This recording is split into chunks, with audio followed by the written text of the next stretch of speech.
तो हेलो बच्चों, कैसे हैं आप सब लोग। होप सो कि आप सब अच्छे होंगे और अच्छे से पढ़ाई कर रहे होंगे। तो राइज एकेडमी के प्लेटफॉर्म पर फिर से आपका स्वागत है। और आज जो है वो हम रिप्रोडक्शन की 6th क्लास करेंगे, है ना। जहाँ से हमने कल कंप्लीट किया था, हमने अभी तक रिप्रोडक्शन के अंदर एसेक्सुअल रिप्रोडक्शन पढ़ा, रिप्रोडक्शन इन फ्लावरिंग प्लांट्स पढ़ा, मेल रिप्रोडक्टिव सिस्टम पढ़ा, फीमेल रिप्रोडक्टिव सिस्टम पढ़ा। और अब उससे आगे की क्लासेस हम करेंगे फीमेल रिप्रोडक्टिव सिस्टम के ही आगे कंटिन्यू करते हुए फैलोपियन ट्यूब या यूटेराइन ट्यूब या ओविडक्ट, 3 नामों से जाना जाता है इसको, ठीक है। फैलोपियन ट्यूब, है ना, यूटेराइन ट्यूब या ओविडक्ट। तो ये जो ट्यूब होती है वो कुछ इस तरह से होती है कि जो यूट्रस है उसको कनेक्ट करती है ना। ये यूट्रस है और यूट्रस को ओवरी के साथ कनेक्ट करने का काम करती है ये, है ना। यूट्रस को ओवरी के साथ, इसको बोलते हैं हम ओविडक्ट या यूटेराइन ट्यूब या फैलोपियन ट्यूब, है ना।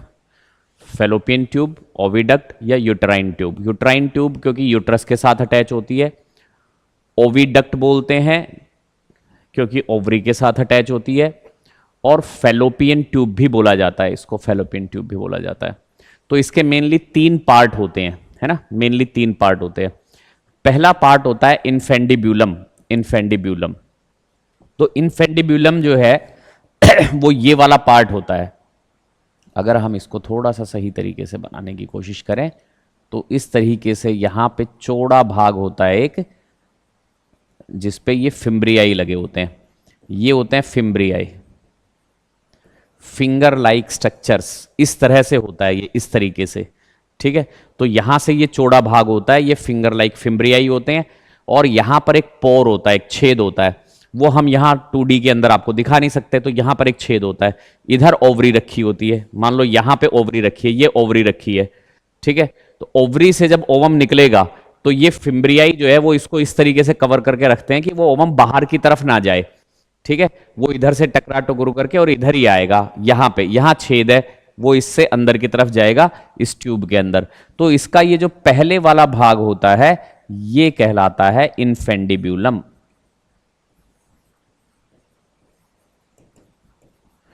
तो इसका काम क्या है, इट रिसीव्स ओवम, है ना, इट रिसीव्स ओवम।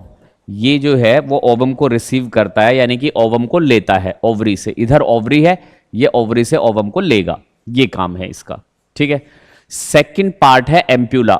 यह इनफेंडिब्यूलम के बाद वाला लंबा चौड़ा फूला हुआ, है ना, ये यहां से लेकर के यहां तक का सबसे लंबा भाग होता है। ये चौड़ा होता है और फूला हुआ होता है, एवं पतली दीवार होती है। इसकी दीवारें जो हैं वो कैसी होती है, थिन होती है, थिन पतली दीवारें होती है। और एम्प्यूला निषेचन स्थल होता है। ये इंपॉर्टेंट पॉइंट है, निषेचन स्थल, यानी कि फर्टिलाइजेशन यहीं पर होता है।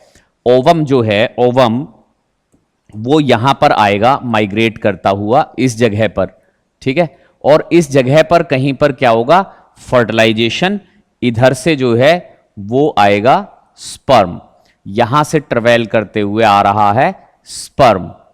तो स्पर्म यहां से इधर आएगा, इधर से इधर आएगा और यहां पर आएगा स्पर्म। तो ये हो गया स्पर्म और ये हो गया ओवम। इस जगह पर दोनों में निषेचन यानी कि फर्टिलाइजेशन होगा, ठीक है। किस जगह पर, एम्प्यूला रीजन के अंदर। ये याद रखना है, ये इंपॉर्टेंट पॉइंट है कि एम्प्यूला के अंदर निषेचन होता है, एम्प्यूला में निषेचन होता है, ठीक है। उसके बाद आता है इस्थेमस। इस्थेमस, ये वाला भाग जो है वो कहलाता है इस्थेमस। ये वाला जो भाग है वो कहलाता है इस्थेमस। इस्थेमस, और ये इधर तो एम्प्यूला से कनेक्ट होता है और इधर ये जो है यूट्रस से कनेक्ट होता है ना। तो यह एक छोटा मोटी दीवार वाला, इसकी दीवारें मोटी होती हैं, सीधा एवं सकरा भाग है। सीधा है और कैसा होता है, सकरा होता है। ये चौड़ा होता है, बन नहीं रहा यहां पे, लेकिन ये चौड़ा होता है। ये वाला और ज्यादा चौड़ा होता है, फनल लाइक होता है ये तो, और ये सकरा भाग होता है।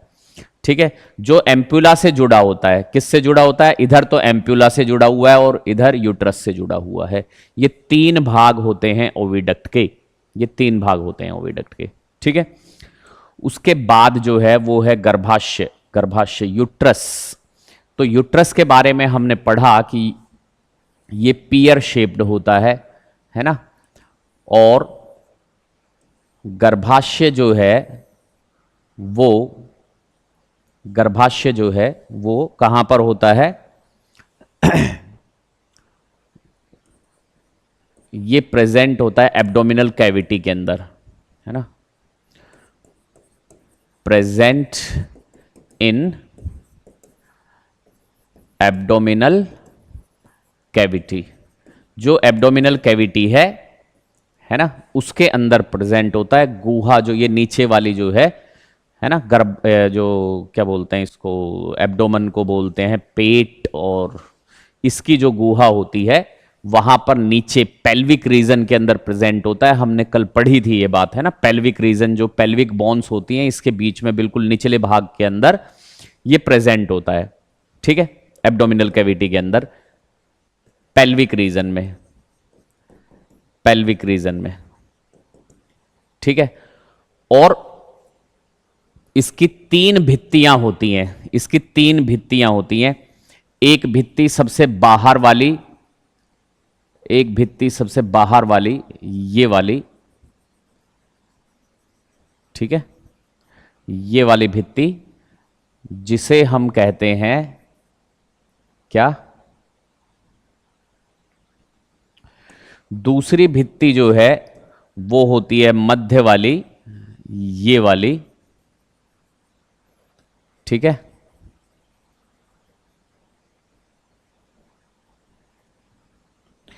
और तीसरी भित्ति जो है वो होती है सबसे अंदर वाली, ये वाली। ये मोटी दीवार होती है, ये मोटी दीवार होती है, और यही सबसे ज्यादा काम की है, ये वाली। ठीक है, तो इस वाली भित्ति को, इस वाली दीवार को हम बोलते हैं क्या, एंडोमेट्रियम, एंडोमेट्रियम, एंडोमेट्रियम, इस वाली दीवार को। ठीक है, इसे बोलते हैं एंडोमेट्रियम। ये जो एंडोमेट्रियम है, सबसे अंदर वाली जो दीवार है इसकी, गर्भाशय की, एंडोमेट्रियम, यहीं पर इम्प्लांटेशन होता है। मतलब जाइगोट जो बनता है उससे जब एम्ब्रियो बनता है तो जो ब्लास्टूला बनता है, उसमें हम पढ़ेंगे आगे एक स्टेज ब्लास्टूला, वो इसी दीवार के अंदर धस करके प्लेजेंटा बनाती है। बच्चे को इसी दीवार से, एंडोमेट्रियम की वॉल से ही प्लेजेंटा अटैच होता है।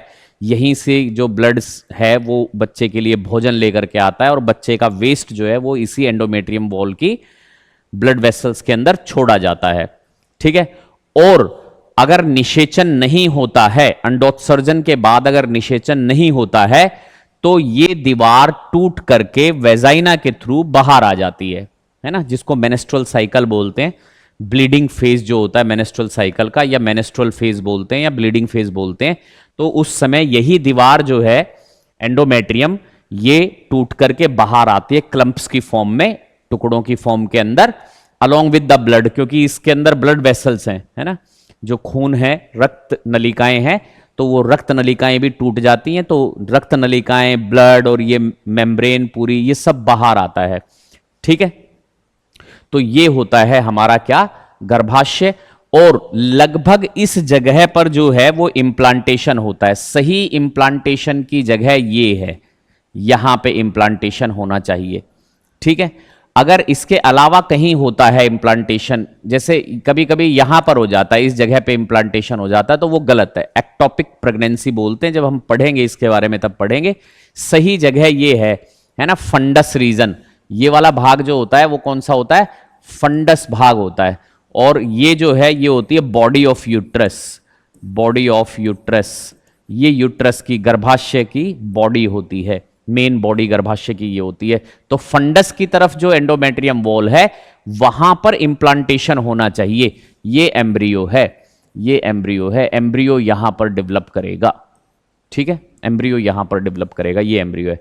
तो ये जो बॉडी ऑफ यूट्रस है यहां पे जो है, इसे बच्चेदानी बोलते हैं देसी भाषा के अंदर, या गर्भाशय बोलते हैं। तो ये गर्भाशय की इस जगह पर वो जो बच्चा है वो बड़ा होगा, उसकी ग्रोथ होगी, और यहां पे प्लेजेंटा के साथ वो अटैच होगा। तो ये है आपका क्या, गर्भाशय। गर्भाशय का एक और भाग होता है थोड़ा सा नीचे की तरफ, यहां पर इस जगह पे, जिसे हम बोलते हैं सर्विक्स, सर्विक्स, ठीक है। और ये इंटरनल ओज और ये एक्सटर्नल ओज, ये दो इसकी ओपनिंग होती है। एक ओपनिंग जो वेजाइनल ट्यूब के अंदर खुलती है, दूसरी ओपनिंग जो यूट्रस के अंदर खुलती है, ठीक है। तो ये सर्विक्स होता है, ये गर्भाशय है आपका। अगला जो टॉपिक है हमारा दैट इज वेजाइना। तो यह मादा में पाए जाने वाला नलिकार है, एक नली के आकार का नलिकार, मैथुनांग यानी कि कॉप्युलेटरी ऑर्गन। सेक्सुअल एक्ट जहां होता है कॉप्युलेटरी ऑर्गन बोलते हैं उसको, तो कॉप्युलेटरी ऑर्गन है। होने के साथ ही यह मेनेस्ट्रुअल द्रव को बाहर निकालने तथा प्रसव के लिए मार्ग प्रदान करता है। जब प्रसव होता है यानी कि बच्चे की जब डिलीवरी होती है तो बच्चा इसी जगह से, इसी मार्ग के द्वारा जो है वो बाहर आता है, योनि के द्वारा ही, वेजाइना के द्वारा ही, ठीक है। ये एक ट्यूब है, नलिकार होता है ये, ठीक है। और साथ में क्या भी होता है, मेनेस्ट्रुअल द्रव, मेनेस्ट्रुअल साइकिल चलती है। जब मैंने आपको बताया कि ब्लड और वो सारी चीजें बाहर आती हैं, उसी को मेनेस्ट्रुअल द्रव बोलते हैं। तो वो जो मेनेस्ट्रुअल द्रव है वो भी इसी के द्वारा जो है वो बाहर आएगा, ठीक है। ये योनि है। उसके बाद आता है बाह्य जननांग, भग जिसको बोलते हैं, एक्सटर्नल जेनाइटेलिया या वुल्वा, वुल्वा, एक्सटर्नल जेनाइटेलिया, भग या बाह्य जननांग। तो बाह्य जननांग के अंदर 3-4 मेन चीजें हैं, ठीक है। बाह्य जननांग जो है वो दोनों टांगों के बीच में स्थित होता है ना, दोनों टांगों के बीच में स्थित होता है इस जगह के ऊपर। तो ये जो इससे ऊपर वाला भाग होता है, ये वाला भाग जो होता है, ये वाला भाग, ये वाला है ना, जहां प्यूबिक हेयर होते हैं, ये कहलाता है मॉन्स प्यूबिस, ये कहलाता है मॉन्स प्यूबिस, ठीक है। और इससे आगे वाला जो ये भाग होता है, तो यहां पर आप देखोगे कि एक उभरी हुई त्वचा होती है, इस जगह पर एक उभरी हुई त्वचा, मस्कुलर पार्ट होता है इस जगह पर, ठीक है। यहां पर इस जगह पर ये उभरा हुआ भाग होता है, एक फोल्ड होता है स्किन का, मोटा फोल्ड होता है स्किन का, ठीक है। इसको बोलते हैं लेबिया मेजोरा, मेजोरा यानी कि मेजर, मेजर यानी कि ज्यादा बड़ा या ज्यादा मोटा भाग, लेबिया मेजोरा, लेबिया मेजोरा। ये बाहर की तरफ फोल्ड होता है, बाहर की तरफ, जो इसको कवर करके रखता है, किसको, वेजाइनल ओरिफिस को और यूरेथ्रल ओरिफिस को, है ना। वेजाइनल और यूरेथ्रल ओरिफिस जो होते हैं उन्हें ये कवर करके रखता है, इन्फेक्शन ना हो, उन्हें ढक करके रखने का काम करता है, प्रोटेक्ट करने का काम करता है, ठीक है। उसके बाद इसके अंदर की तरफ, इसके अंदर की तरफ एक पतला फोल्ड होता है। यहां पर अगर आप देखेंगे तो ये एक पतली फोल्डिंग है, ये एक पतली फोल्डिंग है, ये वाली, इसे बोला जाता है लेबिया माइनोरा। माइनोरा का मतलब माइनोर, यानी कि मेजोरा जो है वो ज्यादा मोटा भाग होता है और माइनोरा जो है वो थोड़ा सा उसके कंपैरिजन में पतला होता है। मतलब मोटा तो वो भी है पर इसके जितना नहीं है, इसके जितना मोटा नहीं है। लेबिया माइनोरा, तो लेबिया माइनोरा और लेबिया मेजोरा ये दोनों मिलकर के प्रोटेक्शन करते हैं किसकी, एक्सटर्नल यूरेथ्रल ओरिफिस की और वेजाइनल ओरिफिस की। ओरिफिस का मतलब होता है पोर, छेद। तो ये जो छिद्र हैं दोनों, जहां से पेशाब आता है और जहां पर सेक्सुअल एक्ट होता है, वेजाइनल जो ट्यूब होती है ना, उसकी जो ओपनिंग होती है उसको वेजाइनल ओरिफिस बोलते हैं। वेजाइना जो योनि होती है उसकी जो ओपनिंग होती है ना, उसका जो रास्ता होता है उसे वेजाइनल ओरिफिस बोलते हैं। और जहां से मूत्र बाहर आता है उस नलिका की जो ट्यूब होती है, यूरेथ्रा की जो ओपनिंग होती है, उसको क्या कहते हैं, यूरेथ्रल ओरिफिस, यूरेथ्रल ओरिफिस, ठीक है। तो ये दोनों यहां पर होते हैं ऊपर की तरफ, यानी कि मॉन्स प्यूबिस की तरफ जो है वो क्या होगा, यूरेथ्रल ओरिफिस होगा। ये वाला जो छेद है, ये वाला छेद, ये क्या है, यूरेथ्रल ओरिफिस। यूरेथ्रल ओरिफिस, ये वाला छेद जो है वो यूरेथ्रल ओरिफिस है। किसकी तरफ जो है, मॉन्स प्यूबिस की तरफ जो है, यहां से मूत्र नलिका का द्वार होता है ये, और इससे मूत्र बाहर आता है। उसके बाद जो है, उससे नीचे वाला भाग जो है, उससे नीचे वाला भाग, ये वाला जो भाग होता है ना, ये वाला भाग, ये होता है, ये जो ओपनिंग है ये कहलाती है वेजाइनल ओरिफिस। वेजाइनल ओरिफिस यानी कि जो योनि है उसका जो मार्ग है ना, उसकी जो ओपनिंग है, उसका जो मार्ग है, वो वेजाइनल ओरिफिस कहलाता है। और वो होता है किधर, एनस की तरफ, एनस की तरफ यानी कि नीचे की तरफ। ठीक है, ये एनस है, मल द्वार जिसको हम बोलते हैं, मल द्वार। और ये जो भाग है कौन सा, वेजाइनल ओरिफिस का, वेजाइनल ओरिफिस का जो भाग है, वहां पर क्या होता है कि एक कवरिंग होती है। ये अगर आपको कवरिंग दिख रही हो, ये कवरिंग होती है जो इसको कवर करके रखती है, इसको बोलते हैं हम हाइमन। हाइमन, ठीक है, ये इस तरीके से होता है कि अगर ये वेजाइनल ओरिफिस है, ये मान लीजिए कि अगर वेजाइनल ओरिफिस है, तो ये वेजाइनल ओरिफिस जो है वो, उसका ज्यादातर भाग जो है वो कवर्ड होता है, छोटा सा भाग ओपन होता है, ये भाग इस तरीके से कवर्ड होता है, एक पतली झिल्ली होती है, और इस झिल्ली को जो है वो हम बोलते हैं क्या, हाइमन। हाइमन, हाइमन, ठीक है। ये पूरा जो है वो वेजाइनल ओरिफिस है, ये पूरा वेजाइनल ओरिफिस है, लेकिन ये कवर्ड है, किससे कवर्ड है, हाइमन से। ये एक पतली झिल्ली होती है ना, क्या होती है, पतली झिल्ली होती है।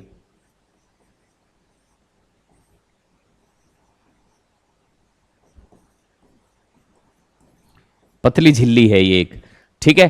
और ऐसा माना जाता है अगर ये हाइमन इंटैक्ट है, मतलब ये अगर किसी स्त्री के अंदर है, तो उसका अभी किसी के साथ यौन संबंध नहीं बना है, अभी किसी के साथ उसका यौन संबंध नहीं बना है, ठीक है। वो वर्जिन है, वर्जिन बोलते हैं जिसका अभी तक किसी के साथ यौन संबंध ना बना हो, ठीक है। जब पहली बार यौन संबंध बनता है तो ये हाइमन टूटता है, और इसके टूटने की वजह से, इस झिल्ली के टूटने की वजह से जो है वो ब्लीडिंग होती है, थोड़ी सी ब्लीडिंग होती है, ब्लड जो है वो बाहर आता है, ब्लीडिंग होती है। तो ये कहते हैं कि उसकी वर्जिनिटी जो है वो खत्म हो गई, अब उसने यौन संबंध बना लिया है। पर यह बात पूरी तरह से सही नहीं है। क्यों नहीं है, कि बहुत बार किसी एक्सीडेंट के दौरान भी ये झिल्ली टूट जाती है, साइकिल चलाते वक्त भी ये झिल्ली टूट जाती है। अगर कोई फीमेल है, कोई स्त्री है या कोई बच्ची है और वो किसी स्पोर्ट्स में पार्टिसिपेट करती है, योगा करती है, तो भी ये झिल्ली टूट जाती है ना, तब भी टूट जाती है। ये जरूरी नहीं है कि ये पहली बार यौन संबंध बनाने पर ही टूटे, ऐसा कोई जरूरी नहीं है, ये पहले भी टूट जाती है ना, किसी एक्सीडेंट के दौरान टूट जाती है, फिसल कर गिरने के दौरान टूट जाती है ना। कोई स्पोर्ट्स के अंदर है तो उसमें खेलते हुए, कुश्ती, कबड्डी, इस तरह के स्पोर्ट्स हैं उनमें खेलते हुए टूट जाती है, साइकिल चलाते हुए टूट जाती है। तो ये एक मिथ है, पूरे तरीके से सच्ची बात नहीं है, लेकिन फिर भी इसको वर्जिनिटी की निशानी माना जाता है, ठीक है। और यहां पर जो है वो एक भाग उपस्थित है, इससे नहीं, किससे दिखाएं, इससे दिखाते हैं। ये वाला जो भाग है, ये वाला भाग, इसको बोलते हैं क्लाइटोरिस। क्लाइटोरिस, क्लाइटोरिस, है ना। जब सेक्सुअल एक्ट होता है, तो उस दौरान क्या होता है, जो सेंसेशन क्रिएट होता है, वो जो है वो किससे होगा, वो क्लाइटोरिस से होगा, फीमेल्स के अंदर, है ना। फीमेल्स के अंदर वो किससे होता है, फीमेल्स के अंदर वो होता है किससे, क्लाइटोरिस से। इस भाग से जो है वो पता लगता है, पता क्या लगता है कि मतलब सेंसेशन क्रिएट होता है, और जो इच्छा पूर्ति है उसका अंतिम चरण जो है वो इसी के द्वारा संपन्न होता है। किसके द्वारा, क्लाइटोरिस के द्वारा। ये सेंसेशन क्रिएट करता है, जब इसका सेंसेशन कंप्लीट हो जाता है क्लाइटोरिस का, है ना, तब ये माना जाता है कि जो सेक्सुअल एक्ट है वो पूर्ण हो गया, वो पूर्ण हो गया, है ना। तो क्लाइटोरिस जो है वो, उसका साइज इंक्रीज हो जाता है, जैसे पेनिस जो है उसका साइज जब इंक्रीज हो जाता है, लिंग का साइज जब, शिशन का साइज जब इंक्रीज होता है जिस तरीके से, है ना, उसी तरीके से क्लाइटोरिस का साइज भी बढ़ जाता है। अगर क्लाइटोरिस का साइज बढ़ा हुआ है तो इसका मतलब यह है कि फीमेल जो है वो एक्साइटेड स्टेट के अंदर है, फीमेल एक्साइटेड स्टेट के अंदर है। तो ये था आपका बाह्य जननांग, जिसको भग बोलते हैं, या एक्सटर्नल जेनाइटेलिया, एक्सटर्नल जेनाइटेलिया या वुल्वा, है ना। नेक्स्ट जो टॉपिक है हमारा, दैट इज स्तन ग्रंथियां, ब्रेस्ट या मेमरी ग्लैंड्स। मेमरी ग्लैंड्स जिनके अंदर क्या बनता है, मिल्क फॉर्मेशन होती है ना, क्या होती है, मिल्क फॉर्मेशन, यानी कि दूध का बनना, दुग्ध उत्पादन और स्टोरेज, और उसका स्टोर होना, संरक्षित होना, ये दोनों काम इसके अंदर होते हैं। जो दूध है वो बनता भी यहीं पर है, दुग्ध की फॉर्मेशन, दुग्ध का फॉर्मेशन भी यहीं पर होता है और उसकी स्टोरेज भी यहीं पर होती है, ठीक है। तो जो मेमरी ग्लैंड है वो होती तो दोनों के अंदर है, मेल में भी होती हैं और फीमेल के अंदर भी होती हैं, है ना। आपने देखा होगा मेल के अंदर भी निप्पल्स प्रेजेंट होते हैं, तो दोनों के अंदर होती हैं ये ग्रंथियां, पर मेल के अंदर ये नॉन फंक्शनल फॉर्म के अंदर है, फंक्शनल नहीं है। फीमेल के अंदर ये फंक्शनल फॉर्म के अंदर है, फुल्ली डेवलप्ड है। तो इसकी संरचना के अंदर, स्तन ग्रंथियों की संरचना के अंदर कौन कौन सी चीजें होती हैं, देखो। सबसे पहले ये भाग जो है वो साइड से दिखाया हुआ है, इस तरफ से, साइड से। तो जब साइड से हम इसको कट करके देखते हैं तो यहां हमें रिब्स दिखती हैं, है ना, रिब्स दिखती हैं जो हमारे लंग्स को प्रोटेक्ट करती हैं, हड्डियों का ढांचा जो है वो। तो ये जो भाग दिखाया हुआ है ये क्या है, ये जो इस तरह से भाग दिखाए हुए हैं यहां पे, ये रिब्स हैं, ये रिब्स हैं, यहां पर जो है वो ये रिब्स हैं, ठीक है, रिब्स हैं ये रिब। उसके बाद दो रिब्स जो हैं वो आपस में एक दूसरे से जुड़ी हुई होती हैं, किसके द्वारा, वो एक दूसरे से जुड़ी हुई है मसल के द्वारा, ठीक है। इसी की वजह से लंग्स ऊपर नीचे आते जाते हैं और हम श्वसन जो हैं वो सांस ले पाते हैं, ठीक है, इन मसल और इन रिब्स की हेल्प से ही। तो इन मसल को बोलते हैं हम इंटरकोस्टल मसल्स, इंटरकोस्टल मसल, है ना, इंटरकोस्टल मसल बोलते हैं। कोस्टल बोन्स बोला जाता है, रिब्स को क्या बोला जाता है, कोस्टल बोन। और दो कोस्टल का मतलब है इंटरकोस्टल, दो कोस्टल के बीच में। तो दो कोस्टल के बीच में जो मांसपेशी है उसे क्या कहा जाता है, इंटरकोस्टल मांसपेशी, इंटरकोस्टल मांसपेशी, इंटरकोस्टल मसल, ठीक है। और उसके बाद एक और मसल होती है जिसको हम बोलते हैं पेक्टोरलिस मेजर मसल, है ना। ये वाली जो मसल है ये पेक्टोरलिस मेजर मसल होती है, जो स्तन ग्रंथियों को, स्तन के फॉलिकल्स को इन बोन्स के साथ जोड़ के रखने का काम करती है, उसके साथ अटैच करने का काम करती है, उन्हें जोड़ के रखने का काम करती है, ठीक है। और आप देखेंगे कि यहां पर जो है वो लोब्यूल्स हैं, है ना। ये जो भाग है, ये जो भाग है ये फॉलिकल या लोब्यूल होता है, फॉलिकल या लोब्यूल होता है, ये वाला जो भाग होता है, ठीक है। और इसके अंदर क्या है, एल्वियोलाई है, इसके अंदर क्या है, एल्वियोलाई है। तो अगर आप ये देखेंगे तो ये एक एल्वियोलाई है जहां पर दूध का निर्माण होता है ना। ये एक एल्वियोलाई है, ये भी एक एल्वियोलाई है, तो ये एक एल्वियोलाई है, लोब्यूल कंटेनिंग एल्वियोलाई, एल्वियोलाई है, ठीक है। और उस एल्वियोलाई के अंदर किसका निर्माण होता है, दुग्ध का निर्माण होता है, मिल्क फॉर्मेशन होती है ना। एल्वियोलाई के अंदर क्या होता है, milk formation, milk formation, milk formation होती है यहां पे एल्वियोलाई के अंदर, ठीक है। अब एल्वियोलाई से वो मिल्क जो है वो कुछ नलिकाओं के द्वारा बाहर आता है, तो जो पहली नलिका होती है उसे हम बोलते हैं सेकेंडरी ट्यूब्यूल। सेकेंडरी ट्यूब्यूल, ठीक है। वो जो सेकेंडरी ट्यूब्यूल है वो आकर के ओपन होता है एक बड़ी ट्यूब के अंदर, एक बड़ी नलिका के अंदर, जिसे कहा जाता है मेमरी डक्ट। Mammary duct. और वो जो मेमरी डक्ट है वो एक बड़े चौड़े भाग में आकर के इकट्ठा होता है, जिसे कहा जाता है क्या? साइनस। जिसे क्या कहा जाता है? साइनस। और यहां पर मिल्क इकट्ठा हो रहा है तो इसका नाम हुआ पूरा लेक्टिफिरस साइनस। ये जो भाग है चौड़े वाला, ये जो चौड़ा भाग है ये लेक्टिफिरस साइनस, और ये वाला जो भाग है वो मेमरी डक्ट, ठीक है।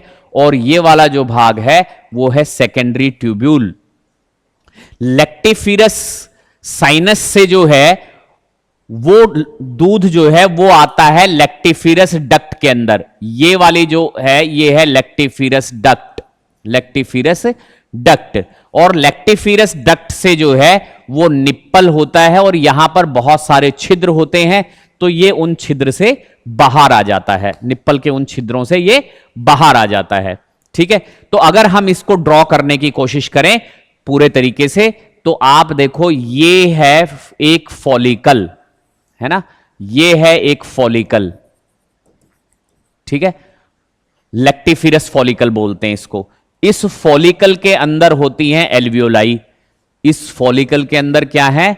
एल्वियोलाई है, यानी कि वो जगहें जहां पर दूध का निर्माण होता है, एल्वियोलाई, ठीक है। ये जो एल्वियोलाई हैं, ये जो एल्वियोलाई हैं, इनके अंदर होता है प्राइमरी डक्ट। ये एल्वियोलाई, ये एल्वियोलाई, ठीक है। और इनसे जो नलिकाएं निकलती हैं उसको हम बोलते हैं प्राइमरी डक्ट, है ना, प्राइमरी ट्यूब्यूल। और ये जो प्राइमरी ट्यूब्यूल हैं ये आकर के मिलते हैं सेकेंडरी ट्यूब्यूल के अंदर।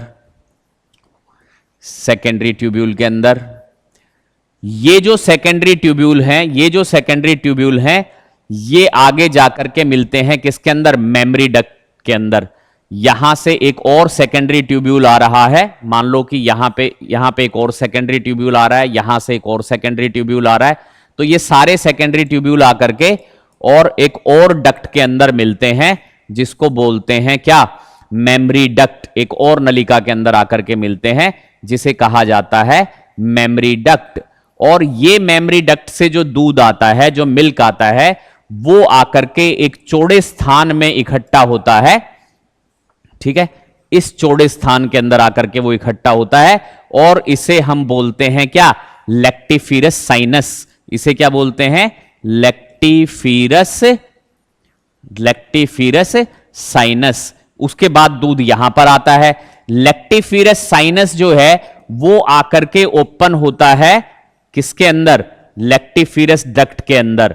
ये है लेक्टिफिरस डक्ट। Lactiferous duct,